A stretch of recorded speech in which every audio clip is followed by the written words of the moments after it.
something just happened in Kabete. And if you understand politics, real politics, then you know that this is not something to ignore. What Rigathi Gashagua pulled on a random Monday was not normal. It was not ordinary. It was a statement, and a loud one. Now, wherever William Samoei Ruto is, he should be a very, very worried man, because one of his close friends, big-mouthed friends, must have caused this. Is Rigathi Gashagua forced to reckon with, as we state? Yeah, Rigathi has an upper hand.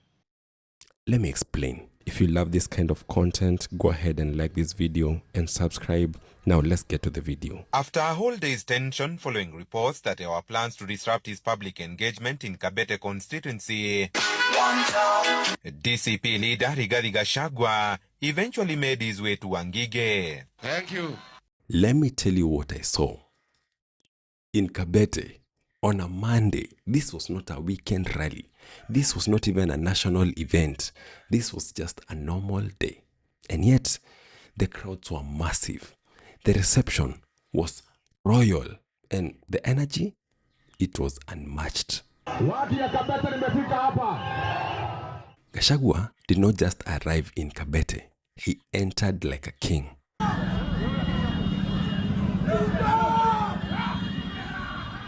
People everywhere surrounding him, moving with him, listening to him.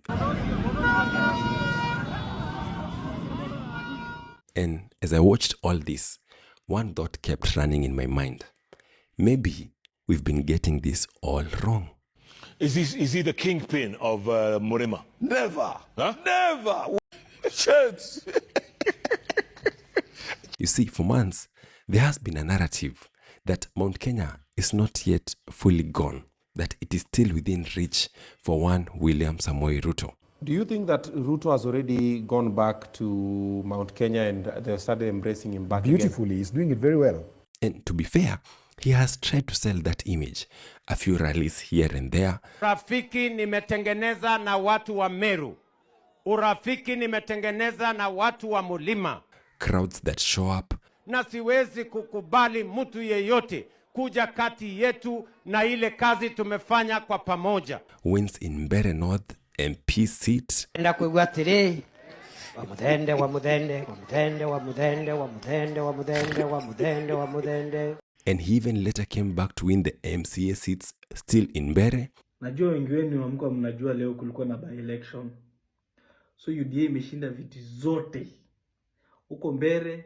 All that was meant to send one message, that I'm still in control of the mountain.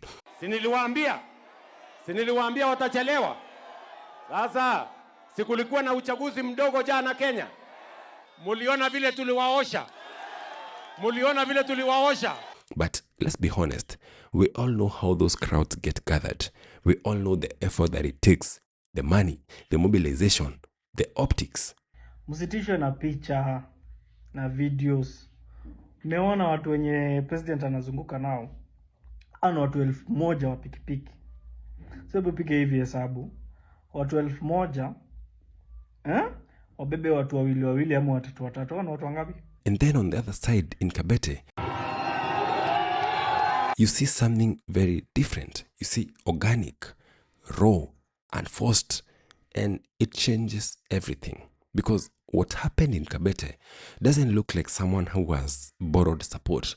It looks like ownership. It looks like the owner of the mountain had arrived in Kabete. Now, this is where it gets very, very interesting, because this moment does not stand alone.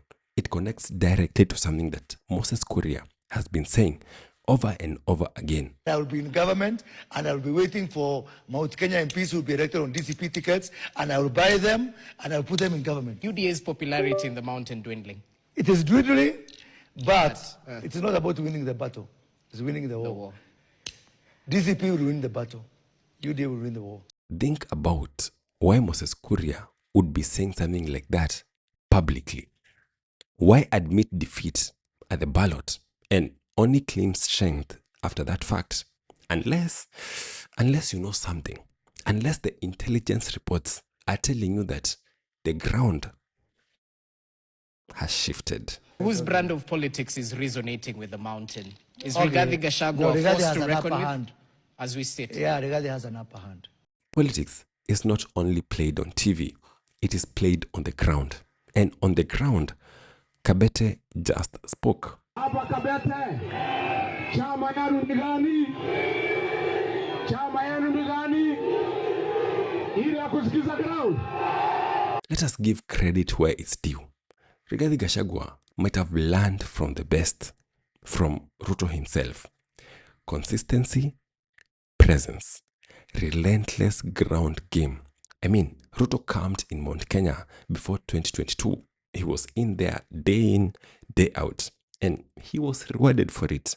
And if you remember, in 2022, Ruto got, I think, about 2.9 million votes out of the total, about 40% of his votes from Mount Kenya region. Now, Gashagua is doing the same exact thing. Monday, he's in Kabete. Tuesday, I'm sure he'll be still somewhere else around the mountain. Again and again and again. Now, only a fool would think that that kind of effort could go without translating into support. So let's look at it this way. Yeah. So what if Rigathi has a soul in Mount Kenya? What can he become? Well, he can deliver that vote to Kalonzo Musyoka if he's on the ballot. Yeah. Let us separate emotions from reality. This is not about whether Gashagua is the best candidate. Even the youth have made it clear that they are not fully sold on him. And I want to say this without any fear of contradiction. Mimi si support Rigathi Gashagua. And she believe that Rigathi Gashagua is anybody that is going to bring Kenya any change anytime soon. But politics is not just about popularity. It's about structure. It's about numbers. It's about control. And right now, Gashagua is building something dangerous. Influence over the next parliament. Unaona vile Gashagua alitoka kama ameimpichiwa akatumia momentum kuunda DCP akisonga. He built on the momentum. Now, if what we saw in Kabete is anything to go by, then one thing is becoming very clear. That in Mount Kenya, DCP is becoming the vehicle. If you want to be anything in this list, MP, Senator, MCA, Governor, Women Rep, or anything else that is won through elections, you might have to align there, or you're going to risk losing. Ask Millicent Omanga. Na mimi kama Mama Omanga, nimeingia DCP kama mmoja wao wa women rep ambao wanasimama. Kuna women reps wengi wanasimama na DCP. Na mimi nawaambia, niko tayari tuende nomination, tumenyane, mwenye anashinda ndiye anapata tikiti. Someone might be asking themselves, what about Jubilee? What about Uhuru Kenyatta's party? Yes, Uhuru Kenyatta is still very influential. He's still very respected. He's still a very powerful voice around the mountain.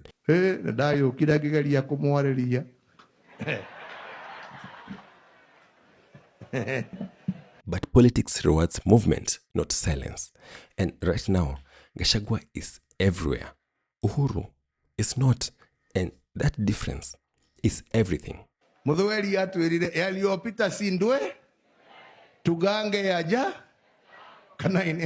So when Moses Kuria talks like that, he's not just talking. He's revealing something. Maybe unintentionally, maybe carelessly, but clearly. Because what he's really saying is, we might lose Mount Kenya on the ballot. And if that happens, then William Samoei Ruto has a serious problem. Because that is 47% of his votes in 2022. In the last 5 years with Uhuru Kenyatta, Ruto visited Mount Kenya region many times. And I will give you a number city. That in Murang'a County, it's estimated he visited 960 times. 900? Yes. Now, Kabete was not just a rally. It was a signal. It was a warning. It was a shift. And sometimes in politics, the loudest truths are not spoken in press conferences. They can be seen in crowds, felt on the ground. And right now, the ground is shifting, or rather, the ground has shifted. The only question is, Is State House paying attention? Subscribe.